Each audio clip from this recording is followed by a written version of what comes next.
Welcome to Thursday Thoughts. My name is Lisa McDaniel, and I am the author of a daily blog called New Season.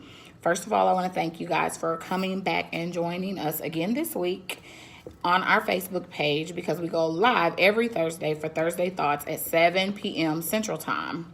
We are also on Instagram at New Season. We're on Twitter at In Season. We are also at www.newseason.com. And of course, you can catch us here on Facebook at New Season.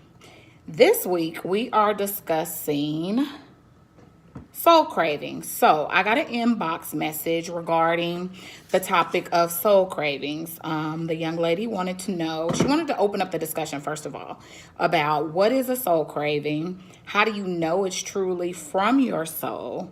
What other people's soul cravings are, and how do you handle it? How do you satisfy that craving? So we're going to start off by going over a couple of comments that I got. I asked a couple of special people what their soul craving was and if they knew what a soul craving was. So I'm going to read a little bit to you about what their response was, and then you feel free to chime in and let me know what you feel your soul craving is. If you know what it is, if you have a great definition of what a soul craving is, and if you know what your soul craving is, how did you get there? How did you figure out it was your soul? How did you figure out that you were craving this, and where did that craving come from?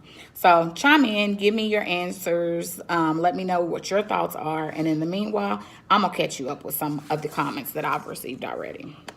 So this comment about a soul craving came from a unmarried female who's in a relationship in her late 40s, and she has 3 adult children. I think it's important that we capitalize on the age of the person, the sex of the person, as well as whether or not they're in a relationship, because I've kind of noticed that there's a little variance on what people think a soul craving is and their thoughts on what their soul craving is. And it's dependent upon a little bit whether they're male or female and whether or not they're in a relationship. So here you go.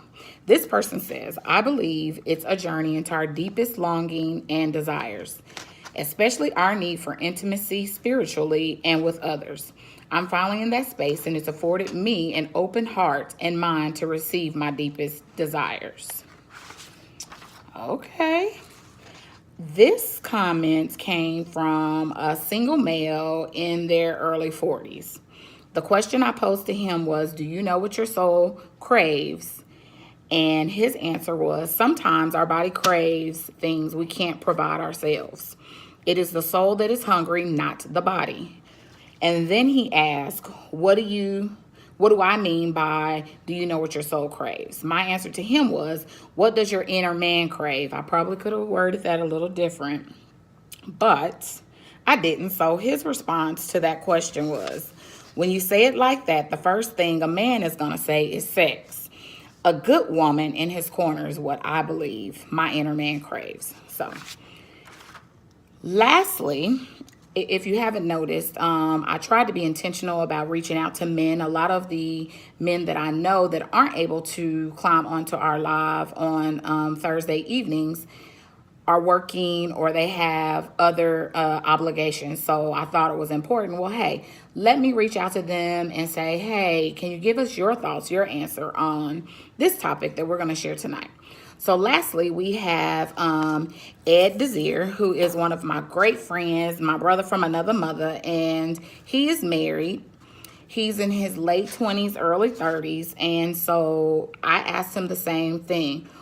What does his soul crave? And Ed's answer was, my soul craves the substance in and from the Word of God. My soul also craves peace. He says, knowing that my equal is well and well taken care of. Her peace is also mine. Being the head of my home, I cannot rest until she is at that level. Peace to me is merely the substance of worry, but the presence of faith that all will be well. Wow. Now that is truly, truly, truly deep. So again, we have a couple of examples here of what people feel like their soul cravings are. Yes, Nichelle. Hey, Norris. Hey, Nichelle. Hey, Madonna. Nichelle, you are so correct. I think that was such a deep answer. It was, in my opinion, the true definition. All of those, all three of those combined, to me, is what a soul craving is. It is something you can't go purchase in a store. It's something that nobody else can alone give to you. And I think that it takes a deeper sense of being in order to get or fulfill the cravings that these people have brought forth. So I did a little research, guys, and in the research, I found that there are many things that people crave. At the top of the list for cravings for people is relationships. Relationship is the top answer when you ask somebody what your soul craves. Relationships was number one. Number two was possessions, things. People want things. People want properties, something tangible that they can hold on to, something they can see. The third thing was food or drugs. Now imagine that. We always say we're craving for this or we're craving for that, meaning something to eat. But there are also those that crave for drugs.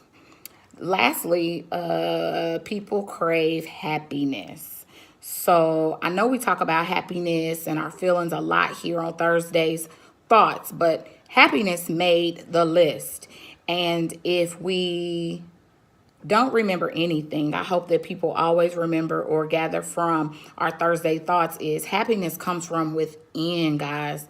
Happiness is something that if you're not happy within yourself, you're not going to be happy with anything else.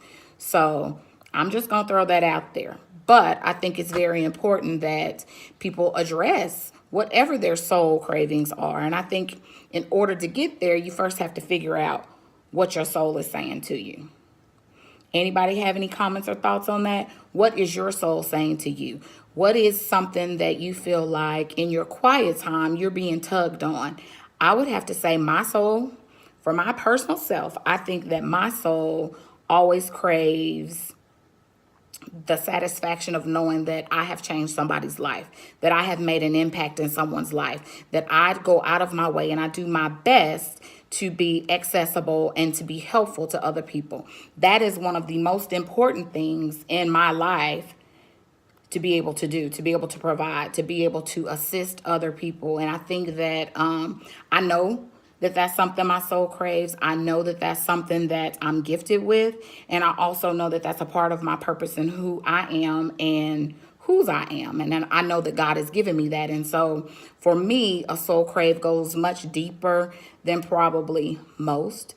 But since I'm giving you what my soul craves, and that's what it is, I think for me, I also crave, I probably crave a little bit of everything on this list.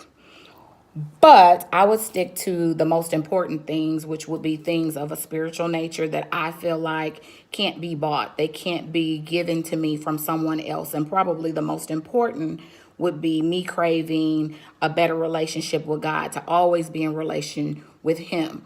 And I think if I'm able to do that and do that to my best ability, I truly believe that all of the other things that my soul wants or desires will be provided. Meaning, be that a relationship, be that possessions, be that food. Because I like to eat. If y'all haven't noticed, I like to eat. I don't do drugs, but I like to eat. And I love to be happy. I know that we all can't wake up happy every day, but if I find my happiness within myself and I find happiness within my relationship with God, I know that the other things are going to come and they're going to provide that level of comfort, that level of satisfaction to me. So that's what I think. That's what I feel like my soul craves. Most importantly, the gift of helping other people, the gift of being in relationship with God, the gift of being able to provide for other people, giving of a little bit of myself. In doing that, I have to always remember that I can't give someone else if I have not filled my cup up. If I don't take care, at least I'm unable to take care or help anybody else. So we have to remember that, guys, that, when we are doing or helping or going above and beyond for other people, in our soul searching, in our soul cravings, in our soulful relationships, or whatever it may be, we have to remember that side of it. So thank you, Charlene. Charlene said that is commendable. Thank you, girl. I work hard at it. But since we're talking about soul cravings, I am waiting for some of you to chime in and give me your thoughts on soul cravings. What's your soul craving? How do you know it's from your soul? How do you get there? While we're waiting on people to chime in, I want to let you know that in some of my research today, I found that there was a suggestion when people don't know what their soul craves, when people aren't really in tune with what they feel like their craving is, their purpose is, they need to spend more quiet time. They need to spend more time alone, more time praying, more time fasting, more time trying to figure out what God is trying to say to them, what he's trying to inspire them to do. A lot of times we know it, but we wait and we wait and we reject it and we don't accept it. We don't want to hear it, and we are too busy moving around to where we can't even pay attention. You ever had that moment where it's like, okay, God, yeah, you made it real plain to me this time. A lot of times when we get those aha moments, or those moments where you got my attention, he's been trying to tell us all along. So we got to be intentional about listening too. So, okay, we got some comments here. Nor says, my soul craves a deeper relationship with the Father ultimately, and also my soulmate. I also crave making a difference in helping others, especially in terms of the word that I deliver when I speak, and also through my actions. As an unwed male, when the time comes, then a new craving will be added to make sure that I do everything possible to take care of, show an enormous level of love to, and be the man that I know that God has created me to be to my mate. Because Lord knows this is my last time going down this road. And I'm going to take a moment. If you guys haven't had an opportunity, Norris has an awesome page on Facebook called, put it in the comments, Norris, because for whatever reason, they thought God said. I'm almost certain that's what it is. But put it in the comments, please, for me, so I won't mess it up. Please go and like that page, y'all. Support this young man of God that is trying to get his ministry off the ground, and excellent word every day. Okay, back on topic. Nichelle says, this is a hard topic tonight. I think it is important to understand the difference between the soul and temporary feelings. Nichelle, you're right. I think the difference between the soul and a temporary feeling is feelings change. Feelings come, feelings go. They're all over the place. And it's kind of like a roller coaster ride. You know, your feelings can come, like I said, they can come, they can go, they change every minute. They may be really good one moment, really bad another moment. I think your soul craving does not change. I think the attention you give it changes because you're always moving. It's always something more important. It's always something on your mind. You're always on the go. We live in a very chaotic world, and a lot of times, and I'm guilty of it, is we keep a lot of chaos going on in our minds, a lot of chaos going on in our lives. And you've got to pull away from the chaos to be able to acknowledge and recognize what your soul craving is. It's that quiet time. It's that personal time.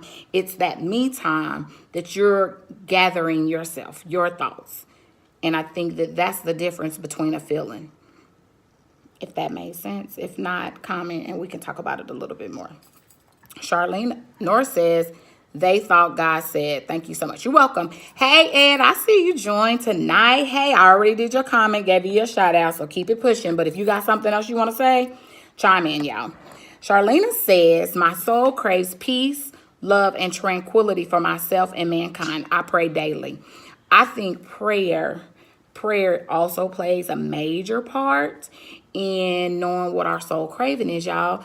Again, it's that relationship. And at the end of the day, God has to be at the center of all of these things. He has to be the beginning. He has to be the end. And I think that we have to give a lot of the acknowledgement of who we are, whose we are, and where we are in our relationship with God and in the spiritual realm to be able to truly acknowledge the soul and what your soul is craving and what your soul desires. So, yes, love that, Charlene. Please, thank you so much for reminding us. Prayer plays a major role, y'all, a major role. And if it doesn't play a major role in your life, start today. Start right now. Start tonight. Have a prayer life. if you don't get anything else out of this. Your prayer life is very, very, very important. So Christy says, craving to me is a deep longing for something. My soul craves an exchange of energy. Touch physically, I love touching. Mentally, I desire someone to challenge, inspire, and provoke. And emotionally, I desire to be in truth in that exchange. I crave it daily. Because I crave it, I attempt to provide it. And I think that, Christy, you made a very big point there when you said because you crave these things, you make an intentional attempt to provide it every day. And I think that a lot of times, I had this conversation with someone last night, not necessarily about soul cravings, y'all, but a lot of times we expect more from people than we're willing to give. And we have to remember that we should be givers, y'all. We should give much more than we ever can expect. And I think that a lot of times when we place our expectations and place our desires on other people that aren't Christ-like or Christ-centered, we set ourselves up to be disappointed. And I think that we have to remain mindful of that. When your soul is craving, or you feel like your soul is craving love or relationship, y'all got to be careful. Y'all have to be careful, because a lot of times we find ourselves, and I say we because I've been guilty of this as well, we find ourselves willing to sacrifice it all for somebody that's not even worthy of your time or your attention. So be careful about that, guys. Yeah, you have to be real careful with that relationship and that love piece. And even with the possessions, because a lot of times we find ourselves more engulfed with things than we do people, than we do relationship, than we do love, than we do community. We are more apt to give our attention, give our time, give our talents for possessions that aren't going to last, y'all. Those things are not going to last. Make it a point to dig deep, figure out what's in your soul, figure out what's in your heart, figure out how what your soul craves is going to make you a better person, how it's going to challenge and make somebody else a better person, how it's going to impact your life as well as the lives of others. And most importantly, what is it going to do for the kingdom of God? Because if it's not going to do anything for that, then you kind of just doing it for nothing. But anyways, so I, in my research, found what do soul cravings feel like? Because some of y'all may not know. So research has it that your soul can send you messages and signs in external ways. Some of those ways might be, a lot of times we look at it like a coincidence. So say, for instance, you think your soul craving could be, I'm going to start a business. So today, my soul is craving, I'm going to start a business. You go in there, lay down a little bit. How to start your own business. A commercial comes on TV. Light bulb. You lay down, go to sleep, wake up the next day. Your girlfriend call. Hey, girl, it's a nice little seminar coming to town. They're going to teach us on how we can start our own business. All right. How many times are things like that going to happen in your life where the light bulb comes on and it's a direct reminder of something that your soul is craving, but you ignore it? It's not a coincidence, people. But you would think that it's a coincidence because you're not taking the quiet time. You're not doing the work to figure out what your soul is craving, to figure out what your soul desires, to figure out even what's important to you in life. Again, that goes back to purpose, y'all. If you don't know what your purpose is, you can't be intentional. You can't be purposeful about why you're here and what you're doing, and you definitely aren't going to be intentional. So what are you doing it for? I don't know. Figure it out. Hey, Danielle. Hey, Thelma. So Christy says, soul craving, it's a feeling that doesn't leave, often finding yourself running, but right back to that feeling. I totally agree. I think that that's part of, it's not a coincidence. It's not something that just pops up and never comes back. It's something that continuously tugs and nags and tugs and nags and pops up on TV and pops up in your inbox and pops up in a text, pops up on Facebook. It's intentional. God is intentional. He is intentional when he's giving you your purpose. He's intentional when he's giving you something that he wants you to work in. And he's intentional when he's trying to provide for you a response to what your talents are, a response to what your gifts are. But you got to be open and willing. This is much deeper than just your soul craving. This is sometimes saving a soul, saving your own soul, saving your own life, being of a spiritual nature so that you can help and provide for someone else something that God is wanting you to give them. So remember that. So, are you missing your signs? Are you missing your signals? Your soul communicates to you guys in quiet, subtle ways. But again, you've got to stop. You got to listen. You have to pay attention. And you have to provide an environment that will allow yourself to be open to what God is trying to tell you, to be open for what he's trying to give you, and most importantly, be open to learn and to grow. A lot of times, we say we want to grow. We say we want to do these things. We say we want to go to higher heights, but we're not willing to go through the pains of growing and what that means. Something for y'all to think about. Christy says, yes, your portal has to be open. It does. I know that I am very stubborn. I am very resistant. And there are certain things about my growth process that I am kicking and screaming, doing and going about. But I know that when there's a calling, you got to answer at some point. I mean, you might be able to run from everybody, but you can't run from God. So just know that. Again, back to soul cravings. So there is a young lady by the name of Kate Northrup. She has a wonderful website that gives you lots of information on soul craving. It talks a lot about what your soul craving is. It gives ideas on if you're not sure how to find your soul craving, then what you can do, how you can go about asking yourself a series of questions. When we get done, I'll ensure that this website is listed in our comments, because I want all of you to have the opportunity to be able to, if you don't know what your soul is craving, I want you to be able to get there. Just like I want for you to be able to know what your purpose is. I want you to be intentional about your purpose. And I want you to be passionate about what your gifts and your talents are. And you probably have noticed the trend. That is one of the things that I think is most important to me for all of you guys, is to know what your purpose is. When you figure out your purpose, y'all, God just opens up the windows and he just opens up and pours out all the blessings, because when you figure your purpose out and you truly decide that you are going to live in your purpose, on purpose, and with purpose, that's living. You have not lived until you begin to live a purposeful life. So Nora says your soul is comprised of your mind, your conscious, your will, and your emotions. In order to really know what your soul craves, you have to be able to separate what is soul and what is feelings.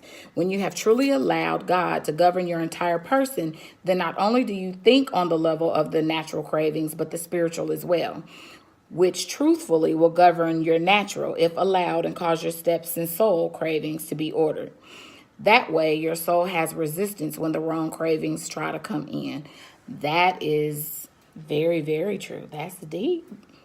It's deep, Brother Norris. Very, very deep.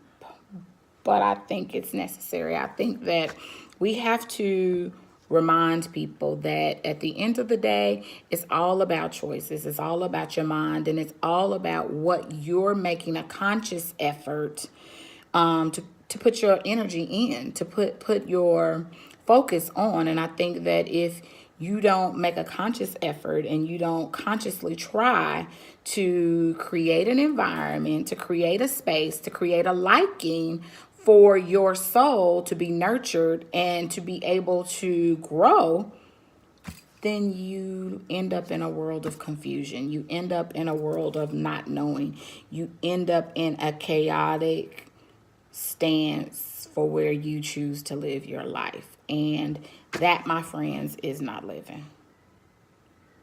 We got 6 more minutes. If there's anything anybody else wants to chime in and say, please feel free to do so. But I also wanted to share, there was something else that I wanted to share with you guys. specifically about happiness. And I found this information. There's a group called Focus Ministries, and Focus Ministries has an awesome explanation of soul cravings. And under happiness, it says the happiness card is being strategically played by the enemy to confuse dissatisfied people who buy into the lie that happiness can be found around the next corner with the next relationship if you just keep pursuing it. God does not promise happiness in this life, but he does offer total satisfaction if we focus on him instead of filling ourselves up with cheap imitations. I had to read this to y'all because I thought it was very, very important that I see so many unhappy people, and I think that they are so unhappy that it truly goes all the way down. It like rivets through their soul. But they're unhappy because they're trying to place their happiness in someone else. Guys, he's the only person that's big enough to truly provide you with happiness, with comfort, with love, with caring, with relationship.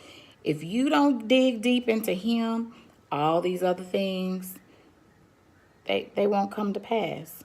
Danielle says, hey, Lisa, I would say that my soul is craving a deeper relationship with God and getting my daughter to where she needs to be. I haven't given much thought to anything else.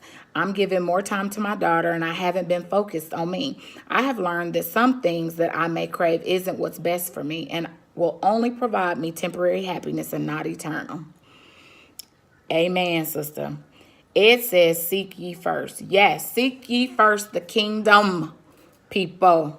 You got to.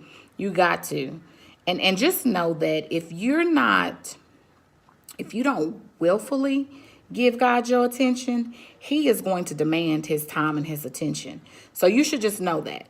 You either willfully give it to him or he's going to take it. And a lot of times when he takes it, it's uncomfortable for us.